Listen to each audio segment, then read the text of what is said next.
So hey everyone, welcome back to our channel Prime Learning. This is your educator Bharti Sharma. So आज इस video में हम बात करने वाले हैं सेल बायोलॉजी के मोस्ट इम्पॉर्टेंट टॉपिक के बारे में, that is your cell organelles. Right, cell organelles से हर बार आपके जो एग्जाम है एचपीसीएल के एग्जाम में यहाँ से क्वेश्चन जरूर से आता है. राइट, अभी तक हम जो है 2 यूनिट यहाँ पर कवर कर चुके हैं, that is your biochemistry, second is your molecular biology. ठीक है, अभी हम थर्ड यूनिट पे शिफ्ट कर रहे हैं, that is your cell biology. First आज का यहाँ पर हमारा लेक्चर यहाँ पर रहने वाला है. तो जो भी न्यू स्टूडेंट्स हैं एचपीसेट की तैयारी कर रहे हैं वो हमारे साथ जुड़ सकते हैं. चैनल को सबसे पहले आप लोग सब्सक्राइब कर लीजिए सो दैट आने वाले जितने भी इंपॉर्टेंट वीडियोस हैं उनकी नोटिफिकेशंस आप लोगों तक इजीली पहुंच जाएं. एंड डेली अपडेट्स के लिए आप हमारे टेलीग्राम ग्रुप को जो है उसको भी ज्वाइन कर लीजिए. उसका लिंक जो है आपको डिस्क्रिप्शन बॉक्स में प्रोवाइड करवाया गया है या फिर आपको जो पिन कमेंट है वहां पर आपको दिया गया है यहाँ पर भी. ठीक है, उसके लिए यहाँ पर देखिए क्यूआर कोड है आपका. ठीक है, क्यूआर कोड यहाँ पर दिया गया है. ठीक है, जो भी हमारा टेलीग्राम ग्रुप है आप इसके साथ हमारे साथ कनेक्ट कर सकते हैं. राइट, और जो भी स्टूडेंट्स डीबीटी की तैयारी कर रहे हैं वो यहाँ पर कनेक्ट कर सकते हैं या फिर सीएसआर नेट की तैयारी कर रहे हैं, एचपीसीएट की तैयारी कर रहे हैं. सो आप लोग हमारे साथ ठीक है इसी चैनल पे कनेक्ट कर सकते हो, अपनी प्रिपरेशन एनहांस कर सकते हो. राइट, सो ये कुछ हमारे टॉपर्स हैं. ठीक है, आईसीएमआर ब्रैड के एज वेल एज योर कीट एक्सेल के. चलिए, सो आज का हमारा टॉपिक यहाँ पर सेल ऑर्गेनेलिज रहने वाला है. हम बेसिक से एडवांस में जाएंगे. राइट, तो सबसे पहले अगर हम बात करते हैं सेल ऑर्गेनेलिज होती क्या है. सेल ऑर्गेनेलिज जो होती है आपकी, ठीक है, कंपार्टमेंट्स होते हैं इनसाइड द सेल.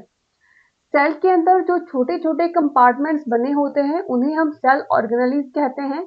और ये जो होते हैं प्रेजेंट होते हैं साइटोप्लाज्म में, जिसको हम बोलते हैं सेल फ्लूइड. अब सेल ऑर्गेनेलिज जो होती है स्टूडेंट्स वो आपकी 2 टाइप्स की होती है बेसिकली. एक वो होती है जो कि मेम्ब्रेन बाउंड होती है, यानी कि जिन ऑर्गेनेलिज के अराउंड मेम्ब्रेन होती है लिपिड बायलेयर की. फर्स्ट टाइप वो होता है. सेकंड होती है जो नॉन मेम्ब्रेन बाउंड होती है. अब जो नॉन मेम्ब्रेन बाउंड जो आपकी ऑर्गेनेलिज होती है इनके पास भी अपनी मेम्ब्रेन होती है, अपनी लिपिड बायलेयर मेम्ब्रेन होती है. For example your Golgi, endoplasmic reticulum, mitochondria, chloroplast, lysosome, peroxisome. And non membrane bound cell organelles क्या होती है भाई, इनके पास अपनी कोई भी आउटर मेम्ब्रेन नहीं होती.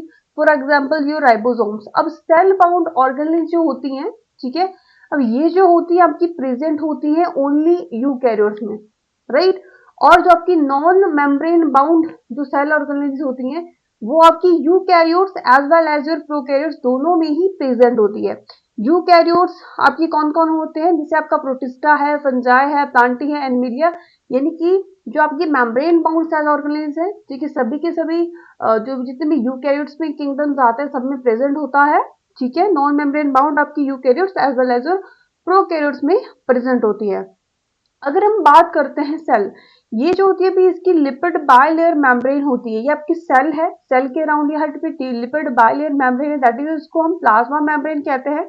इसके अंदर भी क्या प्रेजेंट होता है, यहाँ पर साइटोप्लाज्म प्रेजेंट होता है जिसमें आपके जो सेल मेम्ब्रेन है, ठीक है, ये इसमें होती हैं. यहाँ पर आप देख सकते हैं यहाँ पर ये गोल्गी है, दैट इज और ईआर रेटिकुलम, ये आपका न्यूक्लियस के साथ में अटैच होता है. ठीक है, यहाँ पे इसके साथ राइबोसोम्स अटैच्ड है. यहाँ पर आपका जो है ये न्यूक्लियोलस है, न्यूक्लियोप्लाज्म है, and this is your nucleus.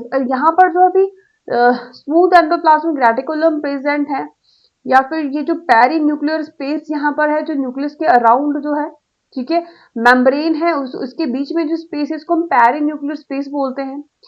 यहाँ पर मेम्ब्रेन लेस जो सेल ऑर्गेनेलिज यहाँ पे प्रेजेंट है. अब सबसे पहले अगर हम बात करते हैं आपके न्यूक्लियस के बारे में, तो आपका न्यूक्लियस जो होता है वेल डिफाइंड होता है यूकैरियोट्स में, वेल डिफाइंड यूकैरियोट्स में होता है. एंड ये मास्टर कंट्रोलर होता है सेल एक्टिविटीज का. राइट, ये जो होता है वास्ट रिपोजिटरी होता है जीनोमिक इंफॉर्मेशन, यानी कि आपका जो न्यूक्लियस है उसमें आपका जो जेनेटिक मटेरियल है वो यहाँ पर प्रेजेंट होता है. For example your DNA.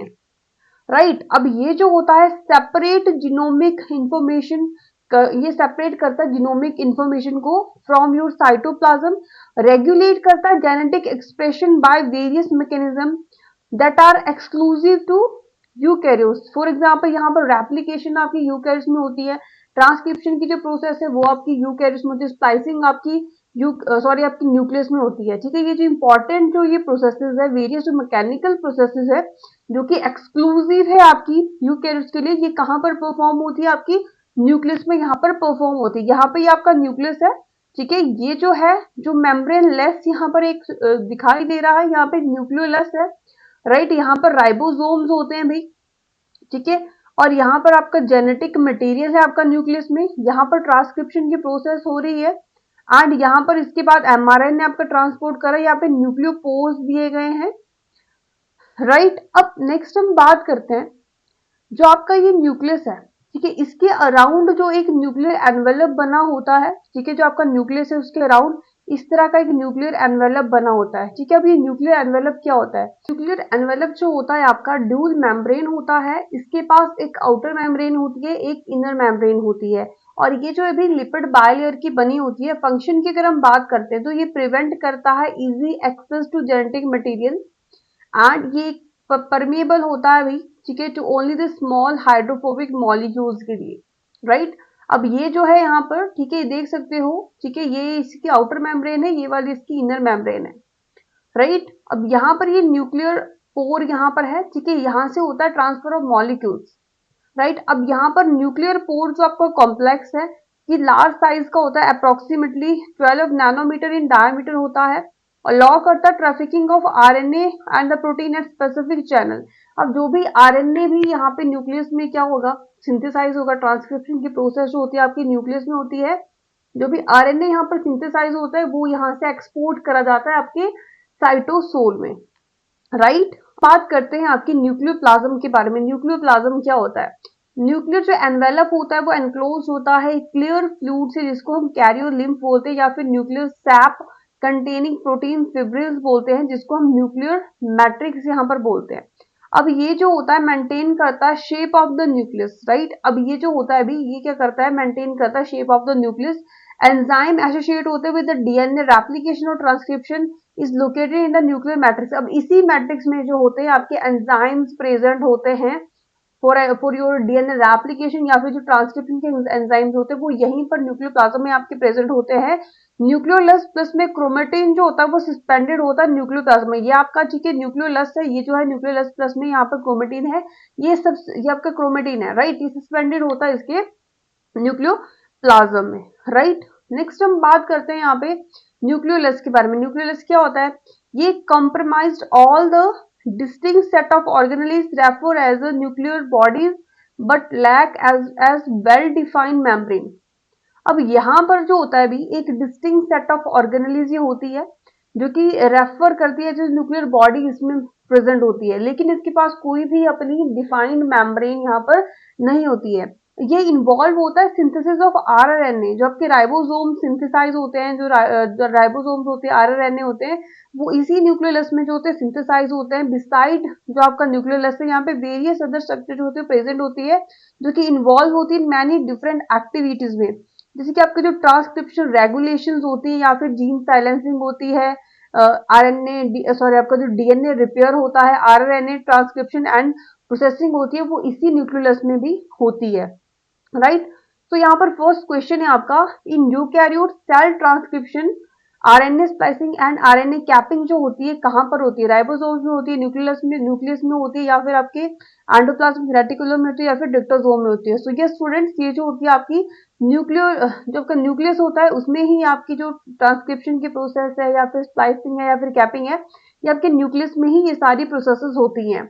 सी जो आपका न्यूक्लियस होता है, ठीक है, यूकैरियोट्स में जो होता है भाई जितनी भी प्रोसेसेस होती है, ट्रांसक्रिप्शन है, स्प्लाइसिंग है, या फिर आरएनए एडिटिंग है, सॉरी कैपिंग है, ये आपके न्यूक्लियस में होती है। जबकि ट्रांसक्रिप्शन की प्रोसेस है, इसमें आपका क्या होता है? डीएनए से आरएनए बनता है, ठीक है। स्प्लाइसिंग में क्या होगा? नॉन कोडिंग और कोडिंग रीजन यहाँ पे भी अलग हो जाते हैं, एक्सॉन अलग हो जाते हैं, और आपके जो इंट्रॉन है वो यहाँ पे अलग हो जाता है। कैपिंग में क्या होता है? मिथाइलेटेड ग्वानिन कैप होती है, ये ऐड होती है to the 5' end of the coding region, ठीक है। 5' end of the RNA transcript में को ट्रांसक्रिप्शनली प्रोवाइड करता है stability and protection from the degradation, ठीक है। राइट। एक बार जब ये मॉडिफिकेशन यहाँ पर हो जाती है, कंप्लीट हो जाती है, मैच्योर एमआरएनए बन जाता है, तो यहाँ से भी न्यूक्लियस से इसको एक्सपोर्ट कर दिया जाता है आपके साइटोप्लाज्म में फॉर योर ट्रांसलेशन। अब राइबोसोम जो है भी, राइबोसोम किसकी साइट है? आपकी जो ट्रांसलेशन की साइट है, ठीक है। ट्रांसलेशन जो साइट ऑफ ट्रांसलेशन, इनकी प्रोटीन सिंथेसिस यहाँ पर होती है, जो कि अकर होती है आपके साइटोप्लाज्म में और on the surface of the rough endoplasmic reticulum after mRNA has been processed and export from the nucleus. Endoplasmic reticulum में क्या होता है, जब आप जो आपकी ईआर एंडोप्लाज्मिक रेटिकुलम होता है भी, ये इन्वॉल्व होता है प्रोटीन की सिंथेसिस में और इसकी फोल्डिंग में, एंड इसमें इसका भी कोई भी रोल आपकी ट्रांसक्रिप्शन या फिर प्रोसेसिंग में नहीं होता है। तो आपके डिक्टोजोम होते हैं, उनको हम गोल्गी भी बोलते हैं। ये जो ऑर्गेनेल होती है, रिस्पॉन्सिबल होती है for the modification, sorting and the packaging of the protein lipid for the secretion और delivery to the other organelles. ये जो होती है इन्वॉल्व नहीं होती भी आपकी आरएनए प्रोसेसिंग में, इसमें कोई भी रोल नहीं होता है। अब जो भी स्टूडेंट जो है, ठीक है, डेली क्लासेस के अगर आप लोग पीडीएफ नोट चाहते हैं, ठीक है, तो आप लोग मेंबरशिप ले सकते हो एट ₹239 की, ठीक है, ₹239 की जो प्रीमियम मेंबरशिप आप ले सकते हो फॉर पीडीएफ नोट्स, या फिर आप 199 डायरेक्टली पे करके भी जो है डेली क्लासेस के आप पीडीएफ नोट्स अवेल कर सकते हैं। नेक्स्ट हम बात करते हैं आपके राइट एंडो मेम्ब्रेन सिस्टम के बारे में, ठीक है। इस क्लास में हम बेसिक बेसिक जो आपकी मेम्ब्रेन जो आपकी सेल ऑर्गेनेल्स है उनके बारे में यहाँ पर हम डिस्कस करेंगे, राइट। सो एंडो मेम्ब्रेन सिस्टम क्या होता है? एंडो मेम्ब्रेन सिस्टम जो होता है भी, कुछ सम ऑर्गेनेल्स बाउंड ऑर्गेनेल्स जो होती है, ठीक है, सम मेम्ब्रेन बाउंड ऑर्गेनेल्स जो होती है वर्क करते टुगेदर इन अ सिस्टम, उसको हम बोलते हैं, मतलब एक साथ वो जुड़ी होती है कुछ ऑर्गेनेल्स। अब इस मैनर में, बाउंडेड मैनर में वो फंक्शन करती है। अब ऐसे जो सिस्टम होता है, इसको एंडो मेम्ब्रेन सिस्टम यहाँ पर बोला जाता है, क्योंकि उनका फंक्शन जो होता है भी कोऑर्डिनेट करता है एक दूसरे के फंक्शन के साथ में। फॉर एग्जाम्पल, कौन कौन सी ऑर्गेनेल्स इन्वॉल्व है एंडो मेम्ब्रेन सिस्टम में? जैसे कि आपकी एंडोप्लाज्मिक रेटिकुलम है, आपकी गोल्गी कॉम्प्लेक्स है, लाइसोम है, वैक्यूल्स है, ये सारे के सारे आपके एंडो मेम्ब्रेन सिस्टम की क्या भी ऑर्गेनेल्स है, राइट। तो आपकी देखो रफ ईआर है, यहाँ से जो है प्रोटीन की सिंथेसिस होती है और रफ ईआर से वो जाती है गोल्गी में, गोल्गी से जाती है सिक्रेटरी वेसिकल में, और सिक्रेटरी वेसिकल से जाती है वो सेल एक्सटीरियर में। यानी कि जब एक का फंक्शन पूरा होता है तो दूसरे का शुरू होता है, दूसरे का पूरा होता है, फिर तीसरे का शुरू होता है। तो ऐसा ये सिस्टम जो है, इसको हम एंडो मेम्ब्रेन सिस्टम यहाँ पर बोलते हैं, ठीक है। अब नेक्स्ट हम बात करते हैं आपकी एंडोप्लाज्मिक रेटिकुलम के बारे में। देखो ये जो है आपका, ठीक है, ये आपका एंडोप्लाज्मिक रेटिकुलम है, ठीक है। ये नेटवर्क है जो आपके स्कैटर्ड ट्यूब्स है उनका ये नेटवर्क है। ये लोकेटेड होता है near the nucleus and the Golgi apparatus. अब ये जो भी न्यूक्लियस है आपका, ठीक है, अब यहाँ पर ये आपका ईआर जो है भी प्रेजेंट है, ठीक है। ये कहाँ पर? Near the nucleus and Golgi apparatus के बीच में एक न्यूक्लियस होगा, फिर आपका ईआर होगा, देन योर गोल्गी यहाँ पर होगा, ठीक है। अब यहाँ पर देखो इसके ऊपर जो है रफ एंडोप्लाज्मिक जो रेटिकुलम्स होते हैं, अब यहाँ ये जो आर होते हैं इसमें प्रेजेंट होते हैं राइबोसोम्स, राइट। जिनमें राइबोसोम्स प्रेजेंट होते हैं उनको हम रफ एंडोप्लाज्मिक रेटिकुलम्स बोलते हैं, और जिनमें राइबोसोम्स नहीं प्रेजेंट होते उन्हें हम बोलते हैं स्मूथ एंडोप्लाज्मिक रेटिकुलम। अब ये जो स्मूथ एंडोप्लाज्मिक रेटिकुलम है सिंथेसाइज करते हैं लिपिड को और स्टीरॉइड्स को, राइट। और जो आपके चिके ये आर होते हैं, रफ एंडोप्लाज्मिक रेटिकुलम्स होते हैं, ये सिंथेसाइज और सिक्रीट करते हैं प्रोटीन्स को in direct contact with the, ठीक है, न्यूक्लियर एनवेलप, राइट। यहाँ पर आप देख सकते हो ये आपकी इसकी सिस्टर ने है, ये सिस्टर ने का यहाँ पर स्पेस है, ठीक है। अब ये जो आपको छोटे छोटे यहाँ पर, ठीक है, राइबोसोम्स है, ये दिख रहे हैं, ये आपके राइबोसोम है, ये रफ एंडोप्लाज्मिक रेटिकुलम है, ठीक है। अब यहाँ पर ये जो स्मूथ है, यहाँ पर कोई भी राइबोसोम्स भी एज इट इज नहीं है, तो ये क्या है? आपकी स्मूथ एंडोप्लाज्मिक रेटिकुलम है। सो आगे हम देखेंगे इनका फंक्शन क्या होता है, राइट। अब यहाँ पर सबसे पहले हम बात करते हैं आपकी रफ एंडोप्लाज्मिक रेटिकुलम के बारे में। तो जो आपकी रफ एंडोप्लाज्मिक रेटिकुलम होती है, ठीक है, ये प्रेजेंस ऑफ द राइबोसोम्स होते हैं वही इनके साइटोसोलिक सरफेस के ऊपर, उनको हम रफ एंडोप्लाज्मिक रेटिकुलम बोलते हैं। अब ये प्रोटीन सिंथेसिस, ठीक है, फैक्ट्री होती है, प्रोटीन सिंथेसाइजिंग फैक्ट्री इसको हम बोलते हैं। अब जो आपकी आर होती है, ठीक है, इसमें राइबोसोम्स होते हैं। राइबोसोम्स देखो टू टाइप्स के होते हैं, एक होते हैं आपके फ्री राइबोसोम्स, ठीक है, दूसरे होते हैं आपके बाउंड राइबोसोम। अब जो फ्री राइबोसोम्स आपके होते हैं ये तो रिलीज हो जाते हैं आपके साइटोप्लाज्म में, ठीक है, डायरेक्टली ट्रांसपोर्ट होते हैं to the nucleus, mitochondria, chloroplast and peroxisome में, और ये भी यूज होते हैं विद इन द सेल, ठीक है। अब बाउंड राइबोसोम सेकंड नंबर पे आते हैं भी। बाउंड राइबोसोम क्या होते हैं?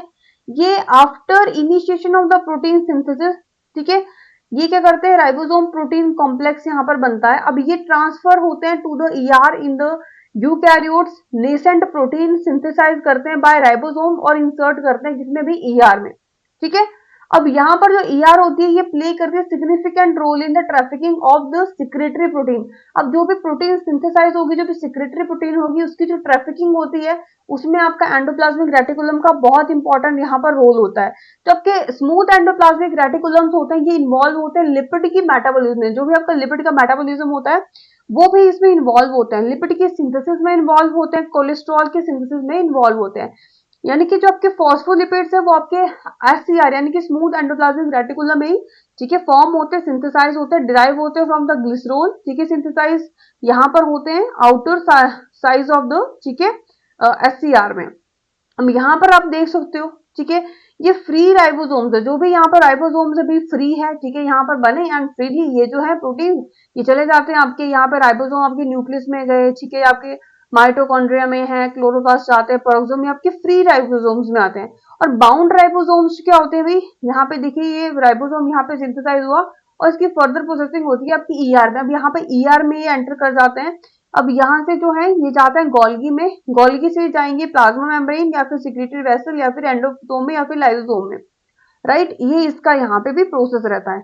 अब यहाँ पर पूछा हुआ है जो आपके नीमेंट जो पिक डिजीज है, ठीक है, वो किसका डिजीज है भाई, लिपिड स्टोरेज डिसऑर्डर है, ग्लाइकोजन स्टोरेज डिसऑर्डर है, अमाइनो एसिड मेटाबॉलिज्म डिसऑर्डर है, फिर प्यूरिन मेटाबॉलिज्म डिसऑर्डर है। तो भाई आपका जो नीमेन पिक डिजीज है वो आपका लिपिड स्टोरेज डिसऑर्डर है, ठीक है। अब जो आपका नीमेन पिक डिजीज है ये group of rare inherited metabolic disorder है जो कि कैरेक्टराइज होता है by the inability to properly metabolize and transport specific fatty substance जैसे कि आपके लिपिड्स होते हैं। अब ये जो मैकेनिज्म अगर इसकी हम बात करते हैं तो जो इन टाइप ए और टाइप बी होते हैं, ठीक है, डेफिशिएंसी ऑफ द एंजाइम जो आपके एसिड स्फिंगोमाइलिन एएसएम जो होता है this leads to harmful accumulation of the sphingomyelin within the lysosome. यानी कि ये क्या करते हैं भी, जो आपका स्फिंगोमाइलिन की अक्युमुलेशन करवा देते हैं आपके लाइसोसोम में ए और बी टाइप में। और सी टाइप में क्या होता है, डिफेक्ट होता है आपका जो NPC1 और NPC2 जो प्रोटीन्स हैं ये कॉज होते हैं a failure in the transporting cholesterol and the other lipid out of the lysosome, ठीक है। अब अगर हम बात करते हैं, ठीक है, अब ये जो लिपिड्स रिजल्ट होते हैं in the formation of the form cell lipid latent microphages that accumulate in the major organ जैसे कि आपका लीवर है, स्प्लीन है, ब्रेन है और अदर जो मैरो, ठीक है, बोन मैरो में which lead to progressive tissue damage and organ failure. अब सेकंड हम बात करते हैं भी तो ग्लाइकोजन, ठीक है, स्टोरेज डिसऑर्डर है। अब ग्लाइकोजन स्टोरेज डिसऑर्डर कौन सा होता है, जैसे कि आपका वोन ग्रिक और पोम्पी डिजीज जो होता है, ये पोम्पी डिजीज भी एग्जाम में आता है। तो वो जो इन्वॉल्व होता है defect in the processing of storage of glycogen यहाँ पे, ठीक है, इन्वॉल्व होता है इसमें। अमाइनो एसिड मेटाबॉलिज्म का डिसऑर्डर है, फिनाइल एलिनोकेप्टोन्यूरिया है, ठीक है, फिनाइल एलिनोकेप्टोन्यूरिया फिर एलिनोकेप्टोन्यूरिया है जो कि रिजल्ट होता है from inability to break down specific amino acid, right. Purine जो मेटाबॉलिज्म डिसऑर्डर है उसमें आते हैं आपके, ठीक है, लिशनियान सिंड्रोम या फिर गाउट जो कि इन्वॉल्व होता है एबनॉर्मेलिटीज इन द सिंथेसिस और breakdown of the purine which R component of DNA and RNA, right. अब नेक्स्ट ऑर्गन की अगर हम बात करते हैं that is your Golgi apparatus. तो आपकी गोल्गी अपरेटस होती है, कैमिलियो गोल्गी ने, ठीक है, 1898 में भी इसको, ठीक है, फाइंड करा था। ये जो होती है डार्क स्टेन्ड रेटिकुलम स्ट्रक्चर उन्होंने यहाँ पर देखी थी, ठीक है। अब ये जो मेम्ब्रेन बाउंड सेल ऑर्गेनेल होती है कंसिस्ट होती है series of a flatten sac जिसको हम सिस्टर्न यहाँ पर बोलते हैं, राइट। ये आपकी क्या है भी, गोल्गी अपरेटस है, ठीक है, आपकी गोल्गी है। अब यहाँ पर भी टू फेसेस होते हैं, एक इसका सिस फेस होता है, एक इसका ट्रांस फेस होता है। अब ये जो होता है, ठीक है, मेन फंक्शन जो होता है packaging of the material and prepare for secretion, इसका काम होता है। अब ईआर का काम होता है सिंथेसाइज करना, फैक्ट्री है वो, और फैक्ट्री के बाद अब प्रोडक्ट यहाँ पे आ गया। अब प्रोडक्ट की जो पैकेजिंग होगी वो कौन करेगा, वो करेगा वो गोल्गी, ठीक है। पैकेजिंग यहाँ पर गोल्गी करता है, ठीक है, और प्रिपेयर करता है भी उसकी डिलीवरी। अब यहाँ से ये डिस्पैच होगी, ठीक है, पैकेजिंग और डिस्पैच का काम कौन करता है, आपको गोल्गी करता है। Packaging and prepare for the secretion ये फंक्शन आपका गोल्गी का है, राइट। अब यहाँ पर जो ट्रांसपोर्ट देखो, जो वेसिकल होती है ईआर में जाती है, ईआर से जाके जाएगी गोल्गी में, गोल्गी से जाएगी अदर साइड पे उससे plasma membrane and out of the cell, ठीक है। अब यहाँ पे जो है, ठीक है, ये आपका न्यूक्लियस है, यहाँ पे ईआर है, ठीक है, मेम्ब्रेन जो एमआरएनए है वो यहाँ पे बना, ये चला गया आपका किसमें, ठीक है, उससे आपकी प्रोटीन सिंथेसाइज हुई, वो चली गई आपकी ईआर में, ईआर से जाती है भी, ठीक है, किसमें, सबसे पहले इसकी सिस फेस में जाएगी, ठीक है, जो फेस आपका ईआर की तरफ होता है गोल्गी का, उसको हम सिस फेस कहते हैं, और इसका जो फेस होता है, ठीक है, पेरिफेरी के अराउंड की तरफ वो होता है आपका, इसका ट्रांस फेस होता है, जो कि मैच्योरेशन फेस भी हम बोलते हैं, राइट। अब यहां पर आप देख सकते हो, ठीक है, ये आपका प्रोटीन सिंथेसिस होती है by the ribosome, that is of endoplasmic reticulum, इसकी मॉडिफिकेशन होती है फिर आपकी, ठीक है, जो सिस टर्नरी ऑफ गोल्गी में before releasing to the trans phase, ठीक है, ट्रांस फेज में रिलीज करने से पहले इसकी क्या होती है, यहाँ पर मॉडिफिकेशन होती है, ठीक है, यानी कि जो यहाँ पे ग्लाइकोप्रोटीन या फिर ग्लाइकोलिपिड्स है, स्पेसिफिक टाइप ऑफ शुगर यहाँ पर भी अटैच होती है प्रोटीन्स के ऊपर। अब जो गोल्गी होती है सेंट्रल मेम्ब्रेन ऑर्गेनली होती है for the trafficking and the post translation modification of the proteins and lipids, right. Next हम बात करते हैं आपके लाइसोसोम के बारे में। तो आपके लाइसोसोम जो होते हैं प्रेजेंट होते हैं भाई साइटोप्लाज्म में, ठीक है, स्मॉल स्पेरिकल वेसिकल होती है, ये 0.2 टू 0.5 माइक्रोन इन डायमीटर इसका रहता है, बाउंड होती है by the single membrane, contain करती है हाइड्रोलिटिक एंजाइम, राइट, जिसका ऑप्टिमल एक्टिविटी होती है एसिडिक मीडियम में रहती है, यानी कि लो पीएच होनी चाहिए, ठीक है, हाइड्रोजन आयन यहाँ पे ज्यादा होनी चाहिए, and dissolution and the digestion of damaged, ठीक है, जो मैक्रोमोलिक्यूल्स विद इन और आउटसाइड द सेल, इसका फंक्शन रहता है, इसका रोल होता है ऑटोफैगी में, लाइसोसोम का रोल ऑटोफैगी में होता है, जिसका मतलब होता है recycling in the cell's own genetic material. अब यहाँ पर जो है Tay Sachs disease, Tay Sachs disease भी यहाँ पर कॉज हो जाता है, ठीक है, किससे कॉज होता है, इससे क्या होता है, जो ब्रेन होता है ये इम्पेयर्ड यहाँ पे बन जाता है due to accumulation of lipids, अगर आपकी लिपिड्स जो है लाइसोसोम में, ठीक है, अकोमुलेट हो जाते हैं, तो इससे आपका टे सैक डिजीज जो है यहाँ पर कॉज होता है, ठीक है, ये आपका लाइसोसोम है, ये इसकी मेम्ब्रेन है, इसके एंजाइम यहाँ पे प्रेजेंट है, ट्रांसपोर्ट ऑफ प्रोटीन यहाँ पे हो रही है। अब लाइसोसोम के जो स्टोरेज डिजीज है वो कौन कौन सा है, फेवरी डिजीज, ठीक है, डिफेक्टेड प्रोटीन कौन है, अल्फा गैलेक्टोसाइडेज ए, एंड इसका मटेरियल स्टोर्ड कौन सा है, that is your Globo ट्राईअसाइल ceramide और ब्लड ग्रुप बी जो सब्सटेंस है, ठीक है, इफेक्ट करते हैं आपकी किडनी और हार्ट को, राइट। गॉचर डिजीज जो है आपका बीटा ग्लूकोसाइडेज यहाँ पर भी डिफेक्टेड प्रोटीन है, ठीक है, मटेरियल कौन सा स्टोर हो रहा है यहाँ पे, ग्लूकोसाइड सीरामाइड या फिर ग्लूकोसाइल स्फिंगोसिन, जो आपका Niemann pick A and B है, ठीक है, स्फिंगोमाइलिनेज यहाँ पर भी इसका डिफेक्टिव प्रोटीन है, स्फिंगोमाइलिन यहाँ पे स्टोर हो जाती है, GM1 गैंग्लियोसाइड जो है बीटा ग्लैक्टोसाइड में डिफेक्ट हो जाता है और GM1 गैंग्लियोसाइड यहाँ पर स्टोर हो जाती है, ठीक है, MPS1 है, 2 है, 4 है, ये भी हुई इसकी वजह से यहाँ पर कॉज होते हैं। अब यहाँ पर नेक्स्ट क्वेश्चन है, what is the function chaperone, chaperone का फंक्शन क्या होता है, कंफर्मेशनल प्रेडिक्शन होता है, प्रोटीन फोल्डिंग होता है, कॉम्प्लेक्स एंड स्लो जबकि कंफर्मेशन स्टेबिलिटी या फिर स्टेबिलिटी एनालिसिस, जबकि चैपरोन्स होते हैं उनका फंक्शन होता है आपका प्रोटीन फोल्डिंग में, राइट। देखो जो चैपरोन्स होते हैं वो क्लास होती है मॉलिक्यूलर चैपरोन्स जो आपके होते हैं, ठीक है, जैसे कि आपका HSP60 है, ये लार्ज रिंग शेप्ड ऑलिगोमेरिक कॉम्प्लेक्स होते हैं, राइट, इनका प्राइमरी फंक्शन होता है बाइंड अनफोल्डेड और misfolded polypeptide by the hydrophobic residue, यानी कि इसका फंक्शन ही, ठीक है, क्या होता है, फोल्डिंग ऑफ प्रोटीन्स में होता है, जो encapsulate these polypeptide changes central isolated and protective chamber, ठीक है, जिसको हम एम्फीसेंस केज बोलते हैं फिर नैनो केज बोलते हैं, ये प्रमोट करता है correct folding into their native structure in ATP dependent manner, जो कि अलाउ करता है प्रोटीन और refold without the aggregation with the proteins in the crowded cytoplasm, जबकि चैपरोन्स होते हैं वो डिस्टिंक्ट होते हैं फ्रॉम अदर चैपरोन्स, जैसे कि आपके HSP17 है, 70 जो है, in that they form closed chamber to facilitate the folding, particularly for the trouble shoot, जो ट्रबलसम होते हैं या फिर जो लार्ज एग्रीगेट प्रोन प्रोटीन्स होती है उनके लिए, ठीक है, in the cytoplasm of eukaryotes and your bacteria, right. Next question देखिए, organelle that is involve in the carbohydrate digestion autophagy and hydrolysis, कौन सी ऑर्गेनली होती है भी, that is your lysosome, that is your lysosome, जबकि lysosome होती है वो यहाँ पर भी इनको हम सुसाइडल बैग्स भी बोलते हैं, डाइजेस्टिव और the digestive system of the cell because of this specific role, इनका फंक्शन क्या होता है, कार्बोहाइड्रेट की डाइजेशन और हाइड्रोलिसिस करना, ऑटोफेगी करना, राइट। जो आपके अदर ऑप्शन है, गोल्गी का फंक्शन तो क्या होता है, पैकेजिंग होता है, modification sorting of the protein होता है, न्यूक्लियस में कंट्रोलर सेंटर होता है, सेल का house of the genetic material होता है, माइटोकॉन्ड्रिया पावर हाउस होता है भी, राइट। नेक्स्ट क्वेश्चन देखिए, एसिड फॉस्फेटेजेस जो है एक मार्कर है किसका, ठीक है, प्लाज्मा मेम्ब्रेन का, माइटोकॉन्ड्रिया का, लाइसोसोम का, या फिर एंडोप्लाज्मिक रेटिकुलम का। तो भी आपके जो एसिड फॉस्फेटेजेस होते हैं, ठीक है, मार्कर है आपका लाइसोसोम्स का। तो आपके एसिड फॉस्फेटेजेस होते हैं ये भी ठीक है, इनका जो वाइडली कंसिडर मार्कर है दैट इज योर लाइसोसोम।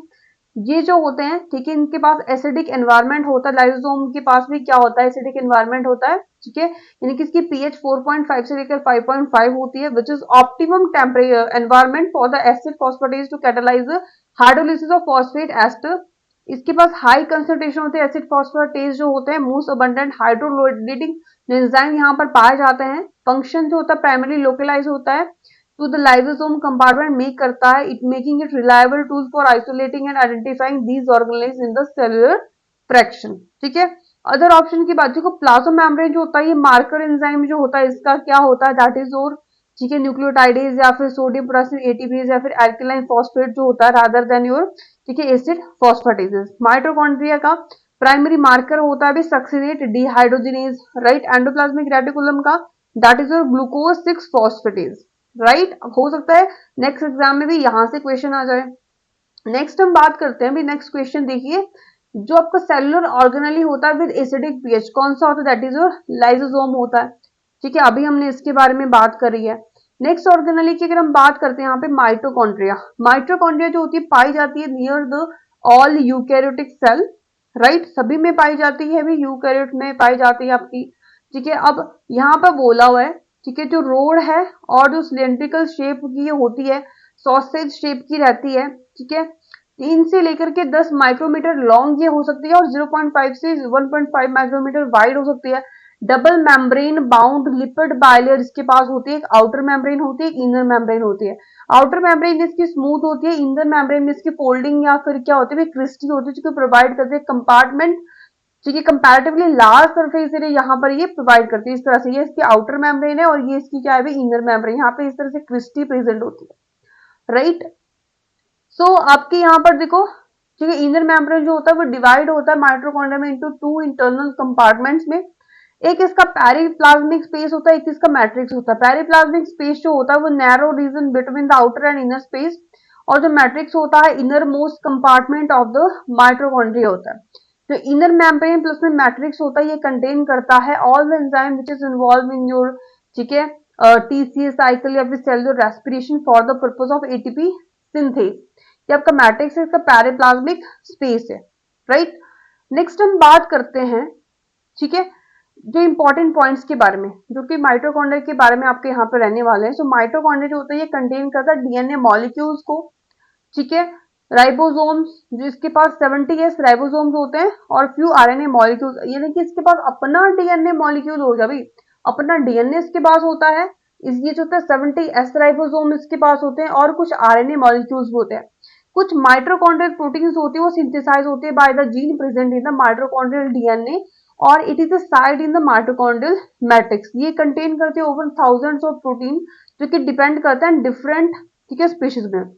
अब यहाँ पर काइनेटोप्लास्ट प्रेजेंट होते हैं, एक यूनिक डीएनए कंटेनिंग स्ट्रक्चर होता है which is found with in the, जो काइनेटोप्लास्ट होते हैं, ठीक है, वो क्या होता है यूनिक डीएनए कंटेनिंग स्ट्रक्चर होते हैं, फाउंड होते हैं within the mitochondria of the kinetoplastids, जो ग्रुप है आपका पैरासिटिक प्रोटोजोआ का, राइट।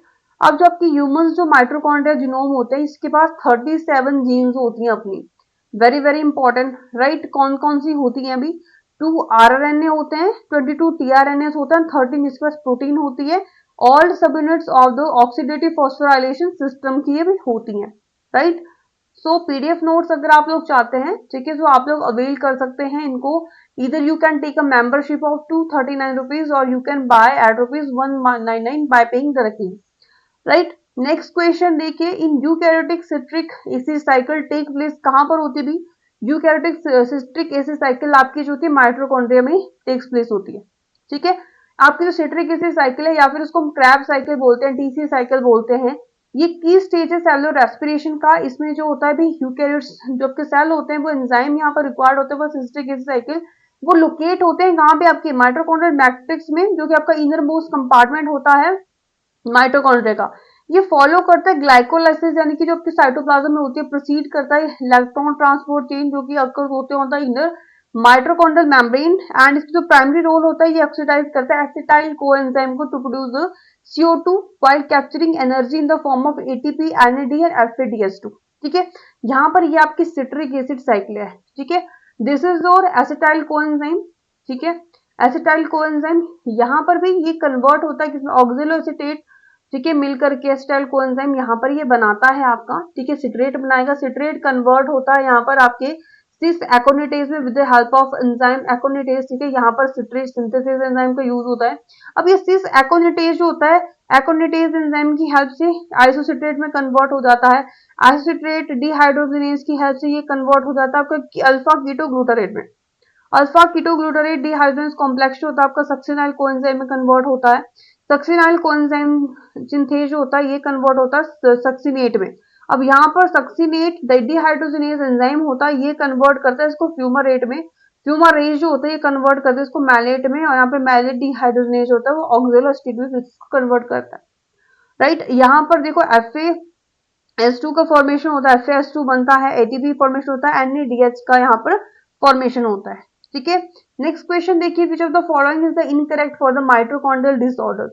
फर्स्ट बोला है all follow matrilineal inheritance, second बोला है less than 50 gene product form mitochondrial genome. बिल्कुल सही बात है भाई, ये तो नहीं हो सकता, इनकरेक्ट पूछा हुआ है। दैट इज 37, ठीक है, जीन होती है, लेस देन 50 की होंगी।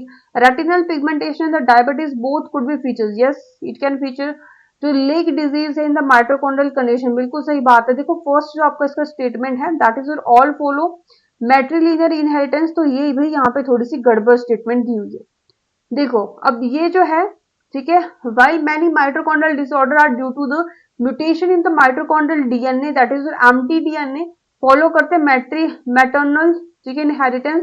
Others are caused by the mutation in the linear DNA, जो इसका न्यूक्लियर डीएनए होता है माइटोकॉन्ड्रिया का, ठीक है, उसकी वजह से भी होता है, जो कि अफेक्ट करता है माइटोकॉन्ड्रियल फंक्शन और फॉलो करता है मेंडेलियन इनहेरिटेंस को, ऑटोसोमल या रिसेसिव डोमिनेंट को। राइट, देखिए नेक्स्ट क्वेश्चन देखिए, जो आपके काइनेटोप्लास्ट होते हैं ये मेड अप होते हैं भी किससे, that is your mitochondrial DNA से। राइट, अब ये काइनेटोप्लास्ट जो होते हैं ये एक डेंस नेटवर्क है सेलुलर डीएनए का, जो कि which is known as kinetoplast DNA, kDNA. Found होते हैं ये single mitochondrion of trypanosomatid parasite में। This structure is compose of thousands of interlocked circular specifically, ठीक है, और यहाँ पर मिनी सर्कल्स होते हैं, मैक्सी सर्कल्स होते हैं, न्यूमरस स्मॉल सर्कल्स होते हैं 0.5 to 10 kb के, जो कि एनकोड करते हैं गाइड आरएनए, जो कि यूज होते हैं आरएनए एडिटिंग में। एंड मैक्सी सर्कल में फ्यू डजन लार्जर सर्कल होते हैं 20 to 40 kb के, जो कि होमोलोगस होते हैं to the traditional mitochondrial DNA and encode करते हैं ribosomal RNA respiratory complex of proteins को। राइट, नेक्स्ट क्वेश्चन देखिए, many scientist are very interested in studying the mitochondrial DNA because it is present in the vertebrates closely related to human, या फिर replicate it by synthesizing mRNA then act as a DNA polymerases, या फिर contain करता है 50% of genes in the human genome, या फिर mutate rapidly allow study evolution over the short, ठीक है, टाइम स्केल। तो भी इसका जो फोर्थ आंसर है दिस इज द करेक्ट, ये म्यूटेट करते हैं रैपिडली, ठीक है, अलाउ करते हैं study the evolution over the time scale. Right, अब देखो यहाँ पर बहुत सारे साइंटिस्ट जो है इंटरेस्टेड रहते हैं भी इसकी स्टडी में, क्योंकि ये म्यूटेट करता है रैपिडली एंड अलाउ करता है to study the evolution over the short time scale. Higher mutation जो है माइटोकॉन्ड्रियल जो आपका डीएनए है उसमें अकोमुलेट जो म्यूटेशन होती है वो देखी जाती है faster than your nuclear DNA, make it ideal for tracing the recent evolutionary events, population dynamics and tracking the ancestry. High copy number होता है भी इसका एंड मैटरनल इनहेरिटेंस में देखी जाती है। नेक्स्ट क्वेश्चन देखिए, how many genes are present in the human mitochondrial genome, that is 37 genes. Right, यहाँ पर भी 37 जीन्स होती हैं, ठीक है, अभी हमने इसके बारे में बात करी है। राइट, 13 यहाँ पे पॉलीपेप्टाइड होते हैं, प्रोटीन कोडिंग जीन्स होती है, 22 ट्रांसफर आरएनए होते हैं, 2 यहाँ पर आरआरएनए होते हैं, ठीक है, 22 ट्रांसफर इनके टीआरएनए होते हैं। राइट, नेक्स्ट हम बात करते हैं आपके राइबोसोम्स के बारे में। Right, what are the ribosomes. So ribosome जो होते हैं भी प्रोटीन सिंथेसाइज करते हैं, स्कैटर्ड होते हैं थ्रू द साइटोप्लाज्म, प्रेजेंट होते हैं both of prokaryotes as well as your eukaryotes. Membrane less cell organelle है, रेयरली मेम्ब्रेनस होती है, made up of two subunit से बनी होती है, किसकी लार्ज सब यूनिट होती है, एक इसकी स्मॉल सब यूनिट होती है। क्लासिफाइड होती है on the basis of sedimentary rate, ठीक है, दैट इज प्रोकैरियोट्स में होता है 70s होता है, यूकैरियोट्स में जो होता है 80s होता है, राइट। 70s प्रेजेंट होता है आपका माइटोकॉन्ड्रिया और क्लोरोप्लास्ट दोनों में ही, ठीक है, रिलेटेडनेस है इनकी प्रोकैरियोट्स के साथ में, राइट। ये देख सकते हो, ये इसकी लार्ज सब यूनिट है, ये इसकी स्मॉल सब यूनिट है राइबोसोम की। राइबोसोम जो होते हैं मेनली कंपोज होते हैं आरएनए और प्रोटीन से, उनके पास कैटालिटिक एक्टिविटीज होती है और उनको हम बोलते हैं राइबोजाइम्स, राइट। अब ये मेड अप होते हैं, देखो दो सब यूनिट, एक 70s है, 70s में जो होते हैं यानी कि जो प्रोकैरियोटिक राइबोसोम्स होते हैं उनमें जो 50s जो होता है लार्ज सब यूनिट होती है, 30s यहाँ पर स्मॉल सब यूनिट होती है। और जो आपके भाई क्या होते हैं, ठीक है, यूकैरियोटिक में आपका 80s इसका सेडिमेंट्री कोफिशिएंट होता है, ठीक है, इसमें 60s जो लार्जेस्ट सब यूनिट होती है, 40s इसमें स्मॉलर सब यूनिट होती है, ठीक है। अब जो आपके ये नेक्स्ट आते हैं आपके माइक्रो बॉडीज क्या होते हैं और पेरोक्सिसोम्स क्या होते हैं, ठीक है। Micro body small single membrane based cell organelle है जो कि प्रेजेंट होती है आपकी यूकैरियोट्स में, प्रेजेंट है आपकी नियर ईआर, ठीक है। ये जो होती है, ठीक है, इन द लीवर सेल जबकि पेरोक्सोम होते हैं हेल्प करते हैं द अल्कोहल डिटॉक्सिफिकेशन में, राइट। जब आपकी देखो माइक्रो बॉडीज होती है, एक आपकी पेरोक्सोम होती है, एक आपकी ग्लाइकोसोम होती है, ठीक है। जो पेरोक्सोम होते हैं वो हेल्प करते हैं अल्कोहल की डिटॉक्सिफिकेशन में, राइट। पेरोक्सोम जो इन्वॉल्व होते हैं एनर्जी मेटाबॉलिज्म में सेल में, ठीक है। प्लांट्स में जो होते हैं भी ये कन्वर्ट करते हैं फैटी एसिड को into the carbohydrates in the seeds and photo respiration में ये फंक्शन करते हैं, ठीक है। प्लांट्स में जो होता है आपके ग्लाइकोसोम्स होते हैं। पेरोक्सोम देखो इनका एक फंक्शन होता है ऑक्सीडेशन, सेकंड होता है lipid biosynthesis, right. Two major function इनके रहते हैं। ये कंटेन करते हैं ऑक्सीडेज एंजाइम जो कि हेल्प करता है पेरोक्सोम की, ठीक है, प्रोडक्शन में, और ये कैटालेज भी इनके पास होते हैं पेरोक्सोम में जो कि न्यूट्रलाइज करता है हार्मफुल प्रोडक्ट्स को ऑफ द ऑक्सीडेशन रिएक्शन से, राइट।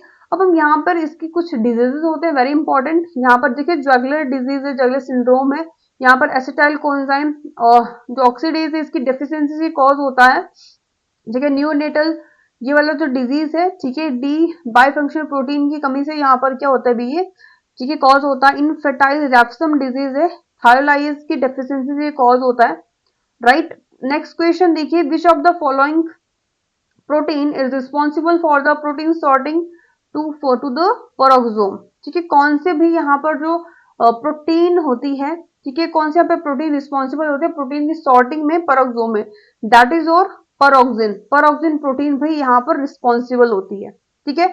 देखो जो आपके पेरोक्सिसोम्स होते हैं यहाँ पर प्रोटीन होती है दैट इज पेरोक्सिन, जिसको हम पीईएक्स प्रोटीन भी बोलते हैं। अब ये जो होता है ग्रुप ऑफ प्रोटीन होता है जो कि इन्वॉल्व होता है पेरोक्सोम बायोजेनेसिस में, इंक्लूड करता है sorting and importing of the matrix and the membrane protein into the peroxisome की। जो आपके पेरोक्सिन है ये इंक्लूड होते हैं PX5 एंड PX7 में जो कि एक्ट करते हैं receptor for the matrix protein, and PX19 which act as a chaperone receptor for the membrane protein. जबकि पेरोक्सिन होते हैं इनकोड होते हैं by PX gene and are essential for recognizing the peroxisomal targeting signals that is your PTS1 and PTS2 जो deliver करते हैं protein को from cytosol to peroxisomal membrane, right. ये होती है आपकी, ठीक है, प्रोटीन्स। इंपोर्टेंट जो होते हैं आपके इन्वॉल्व होते हैं protein transport in the nucleus में, ठीक है। डायमीन जो होते हैं जीटीपीएस इन्वॉल्व मेम्ब्रेन फ्यूजन होता है डिवीजन ऑफ ऑर्गेनेली जिसकी आपके पेरोक्सोम है but not in specific sorting में कोई भी रोल नहीं होता। रैब प्रोटीन जो आपकी trafficking vesicular trafficking within the endomembrane system में भी इसका रोल होता है, ठीक है। नेक्स्ट क्वेश्चन देखिए, which of the following condition is the peroxisomal disorder, कौन सा यहाँ पर पेरोक्सोमल डिसऑर्डर है, एक्यूट, ठीक है, intermediate porphyrin maple urine disease या फिर मीडियम चेन एसाइल कोडिहाइड्रेट डेफिशिएंसी या फिर जगलर डिजीज, दैट इज और जगलर डिजीज अभी हमने देखा था। जगलर डिजीज क्या है, तो ये आपका पेरोक्सोमल डिसऑर्डर है। नेक्स्ट क्वेश्चन, नेक्स्ट देखिए, ठीक है, जो आपके जगलर सिंड्रोम है it is known as a cerebrohepatorenal syndrome जो कि प्रोटोटिपिकल पेरोक्सोमल बायोजेनेसिस डिसऑर्डर है। ये मोस्ट सिवियर कंडीशन होती है within the Zellweger spectrum which is also include the neonatal adrenoleukodystrophy and infantile Refsum disease, ये भी cause होता है by the mutation in the 13px gene से, जो कि एसेंशियल होती है for the proper assembly and the function of the peroxisome. As a result यहाँ पर अफेक्टेड जो इंडिविजुअल होता है लैक करता है पेरोक्सोम में, leading to the toxic accumulation of very long chain fatty acid और द अदर मेटाबॉलिक इंटरमीडिएट्स होते हैं। ठीक है, एक्यूट जो आपका इंटरमीडिएट पॉरीफेरा होता है, पॉरीफायरिया होता है, ठीक है, ये मेटाबॉलिक डिसऑर्डर है जो कि कॉज होता है by the deficiency of your enzyme hydroxymethylbilane synthesis, जो कि इन्वॉल्व होता है हीम बायोसिंथेसिस में रादर देन योर पेरोक्सोमल, ठीक है, function. Maple syrup urine disease जो होता है ये अमाइनो एसिड मेटाबॉलिज्म डिजीज है। ये कॉज होता है by the deficiency of branch chain alpha keto acid dehydrogenase की वजह से, कॉम्प्लेक्स की वजह से प्रिवेंट करता है breakdown of leucine, isoleucine and valine. ठीक है, नेक्स्ट आपका मीडियम चेन एसाइल को डिहाइड्रोजिनेज डेफिशिएंसी है। ये mitochondrial fatty acid oxidation disorder है जो कि स्पेसिफिकली इफेक्ट करता है beta oxidation of the medium chain fatty acid, जो कि आपकी माइटोकॉन्ड्रिया में होता है, राइट। नेक्स्ट यहाँ पर देखो कुछ इंपॉर्टेंट डिजीज यहाँ पर है पेरोक्सोम की। एक आपका रेगुलर डिजीज है, ठीक है, कॉन्ड्रियो डिस्प्लेसिया है, राइट। यहाँ पर जो डिसऑर्डर पेरोक्सोम फंक्शन से होते हैं, ठीक है, फंक्शन जबकि सिंगल पेरोक्सोम एंजाइम डेफिशिएंसी है, जैसे आपका जो एक्स-लिंक्ड एडेनोल्यूकोडिस्ट्रोफिया है, ठीक है। यहाँ पर आप देख सकते हो डिफरेंट टाइप्स ऑफ डिजीज है, ठीक है, यहाँ पर आप इनको रीड कर सकते हो, आपके एग्जाम के लिए इंपॉर्टेंट है। नेक्स्ट हम बात करते हैं इसकी लास्ट ऑर्गेनेल के बारे में, दैट इज ग्लायोक्सिसोम्स। अब जो ग्लायोक्सिसोम्स होते हैं ये स्पेशलाइज्ड पेरोक्सोम होते हैं, ये पाए जाते हैं आपके फंजाई या फिर हायर प्लांट्स में। ये कंटेन करते हैं ऑल द एंजाइम जो कि नेसेसरी होते हैं आपके फैटी एसिड ऑक्सीडेशन के लिए, ग्लाइकोसिलेट साइकिल के लिए या फिर ग्लाइकोनियोजेनेसिस के लिए, राइट। फैट स्टोरेज टिश्यू होते हैं इसमें, ठीक है, जर्मिनेटिंग सीड्स में, राइट। अब ये इसका भी मैट्रिक्स है, ये प्लाज्मा मेम्ब्रेन है, ये साइटो क्रिस्टल यहाँ पर कोर होता है, कन्वर्ट करता है फैट को इनटू शुगर जो कि रिक्वायर्ड होते हैं for your coordination of the glyoxysome plus में माइटोकॉन्ड्रिया प्लस में प्लास्टिड, राइट। ठीक है जी, चलो इसका क्वेश्चन देख लेते हैं। Which of the following occurs only in plants and a few filamentous fungi. कौन सी ऑर्गेनेल होती है, दैट इज योर ग्लायोक्सिसोम। ठीक है, देखो ग्लायोक्सिसोम आपके स्पेशलाइज्ड माइक्रोबॉडीज होती हैं, यानी कि पेरोक्सोम ही होते हैं, लेकिन ये प्लांट्स वाले होते हैं, इसको उनमें ग्लायोक्सिसोम बोला जाता है, जो कि अकर होते हैं only in the plants and particularly fat storage tissue of the germinating seed. ये फ्यू फिलामेंटस फंजाई में पाए जाते हैं, ये जो होते हैं रिस्पॉन्सिबल होते हैं for converting the storage fat into carbohydrate during the germination, ठीक है, using the glyoxylate cycle, right. चलिए, so this is all about today, ठीक है। यहाँ पर हमने बेसिक जो है आपके ऑर्गेनेल्स के यहाँ पर कवर किए हैं, ठीक है। नेक्स्ट टॉपिक के बारे में हम नेक्स्ट वीडियो में यहाँ पर बात करेंगे, right. So this is all about today, and जो भी न्यू स्टूडेंट्स है वो डेफिनेटली चैनल को सब्सक्राइब कर लेंगे एंड हमारे टेलीग्राम ग्रुप को ज्वाइन कर लेंगे, जिनको पीडीएफ नोट चाहिए, ठीक है, टेलीग्राम पे हमारे साथ वो कनेक्ट कर सकते हैं। Thank you so much everyone for watching, thank you.